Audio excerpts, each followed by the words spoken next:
Hi, everybody.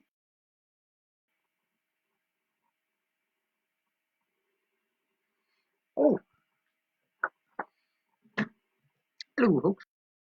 Oh, yeah. Oh, well. Oh, here we are. Hi.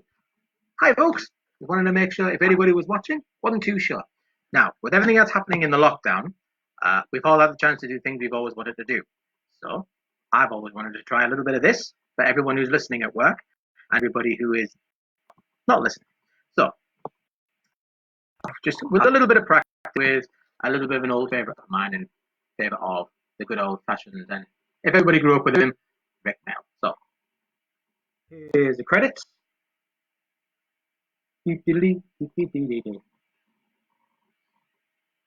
There we go. So, George's Marvellous Medicine by Roald Dahl. Read by Chris Griffiths. That's me. Okay, go. So, Chapter 1. Grandma. I'm going to the village, George's mother said to George on a Saturday morning. So be a good boy and don't get into mischief. A silly thing to say to a small boy at any time. It immediately made him wonder what sort of get into now. And don't forget to give my medicine at 11 o'clock, the boy's mother said. Then out she went, closing the back door behind her. Grandma, who was dozing in a chair by the window, opened one wicked little eye and said, Now you heard what your mother said, George. Don't forget my medicine. No, Grandma, George said. And just try and behave yourself for once while she's away. Yes, Grandma, George said. George was bored to tears. He didn't have a brother or a sister. His father was a farmer, and the farm they lived on was miles away from anywhere, so they never had any children to play with. He was tired of staring at pigs and hens and cows and sheep. He was especially tired of having to live in the same house as that grisly old grunion of a grandma. Looking after her all by himself was hardly the most exciting way to spend a Saturday morning. You can make me a nice cup of tea for a start, Grandma said to George. That'll keep you out of mischief for a few hours. Yes, Grandma, George said. George couldn't help disliking Grandma. She was a selfish, grumpy old woman. She had pale brown teeth and long, puckered up mouth like a dog's bottom. How much sugar in your tea today, Grandma? George asked her. 1 spoonful and no milk. Most grandmothers are lovely, kind, helpful old ladies, but not this one. She spent all day and every day sitting in her chair by the window, and she was always complaining, grousing, bitching, grumbling, and griping about something or other. Never once, even on her best days, had she smiled at George and said, Well, how are you this morning, George? Or, Why don't you and I have a little game of snakes and ladders? Or, How was school today? She didn't seem to think of other people, only about herself. She was a miserable old grouch. So George went into the kitchen and made Grandma a cup of tea with a tea bag. He poured 1 spoon of sugar into it and no milk. He stirred the sugar well and carried the cup into the living room. Grandma sipped the tea. It's not sweet enough, she said. George took the cup back to the kitchen and added another spoonful of sugar. He stirred it again and carefully carried it in to Grandma. There's the saucer, she said. I won't have a cup without a saucer. So George fetched her a saucer. And what about a teaspoon, if you please? I've stirred it for you, Grandma. I stirred it very well. I'll stir my own tea, thank you very much. Now fetch me a teaspoon. So George fetched her a teaspoon. When George's mother or father were home, Grandma never ordered George around like this. It was only when she had liked him on her own that she began treating him very badly. You know what's the matter with you? The old woman said, staring at George over the rim of her teacup with those bright, wicked eyes. You're growing too fast. Boys who grow too fast become stupid and lazy. But I can't help it if I'm growing fast, Grandma, George said. Oh, yes, you can, she snapped. Growing's a nasty, childish habit. But we have to grow, Grandma. If we didn't grow, we'd never be grown-ups. Rubbish, boy, rubbish, he said. Look at me. Am I growing? Certainly not. But you did once, Grandma. Only very little, the old woman answered. I gave up growing when I was extremely small, and with all the other nasty childish habits like laziness and disobedience and greed and sloppiness and untidiness and stupidity. You haven't given up any of these things yet, have you? Well, I'm still only a little boy, Grandma. You're 8 years old, she snorted. That's old enough to know better. If you don't stop growing soon, it'll be too late. Too late for what, Grandma? It's ridiculous, she went on. You're nearly as tall as me as Reddy. Took a good look at Grandma. She certainly was a very tiny person. Her legs were so short that she had to have a footstool to put her feet on, and her head only came halfway up the back of the armchair. Daddy says it's fine to be tall. Don't listen, Daddy, Grandma said. Listen to me. But how do I stop myself from growing? George asked. Eat less, she said. Does chocolate make you grow? It makes you grow the wrong way, she snapped. Up instead of down. Grandma sipped some of her tea, but never took her eyes from the little boy who stood before her. Never grow up, she said. Always down. Yes, Grandma. And stop eating chocolate. Eat cabbage instead.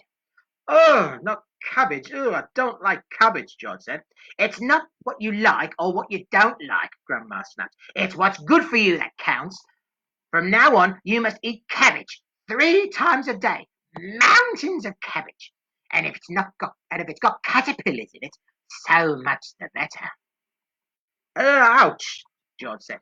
Caterpillars give you brains, said the old woman. Mummy washes them down in the sink, George replied. Well, Mummy's as stupid as you are, Grandma said. Cabbage doesn't taste of anything without a few boiled caterpillars in it. Slugs, too. Not slugs, George cried. I couldn't eat slugs. Whenever I see a live slug on a piece of lettuce, Grandma said, I gobble it up quick before it crawls away. Delicious. She squeezed her lips together tight so that her mouth became a tiny wrinkle ball. Delicious.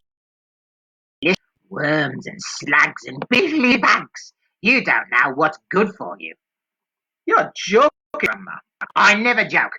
Beetles are perhaps the best of all. They go crunch. Grandma, that's beastly. The old hag grinned, showing those pale bright teeth. Sometimes, if you're lucky, you get a beetle inside the stem of a stick of celery. That's what I like. Grandma, how could you? All sorts of nice things in sticks of raw celery, the old woman went on. Sometimes it's earwigs. I don't want to hear about it, cried George. A big earwig is very tasty, said, licking her lips.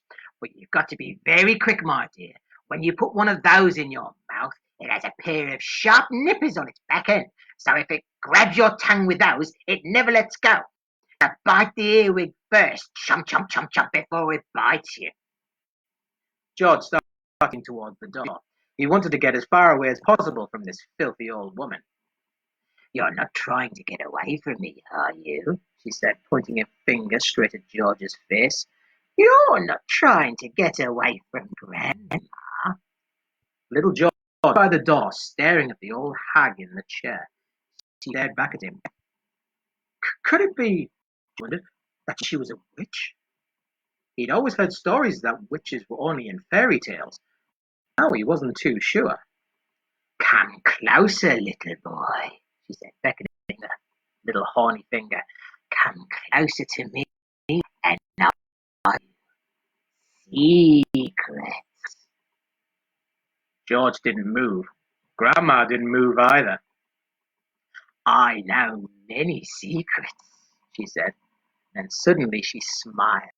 It was a thin, icy smile, the kind a snake might make just before it bites you.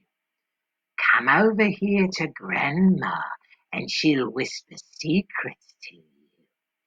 George took a step backwards, edging closer to the door. You mustn't be frightened of your old Grandma, she said, smiling that icy smile. George took another step backwards.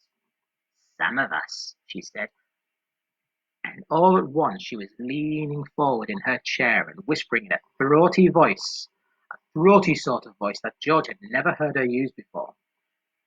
"Some of us," she said, "have magic powers that can twist the creatures of this into wondrous shapes." A tingle of electricity flashed down the length of George's spine. He began to start getting frightened. "Some of us," the old woman went on, "have fire in our tongues, and sparks in our bellies, and wizardry at the tips of our fingers. Some of us know secrets that would make you stand straight upon end, and your eyes pop out of their sockets." George wanted to run away, but his feet seemed stuck to the floor. "We know how to make your nails drop off and teeth grow out of your fingers instead." George trembled. It was her face that frightened him, and most of all the frosty smile, the brilliant, unblinking eyes. "We know how to have you wake up in the morning with a long tail coming out from behind you." "Grandma, stop!" "We know secrets, my dear, about dark places where dark things live and squirm and slither all over each other." George made a dive for the door. "It doesn't matter how far you run," he heard her saying. "You won't ever get away." George ran into the kitchen, slamming the door behind him. Well, that was the end of chapter 1. If you've enjoyed it, leave a post, and we'll see if we can move on to chapter 2 tomorrow.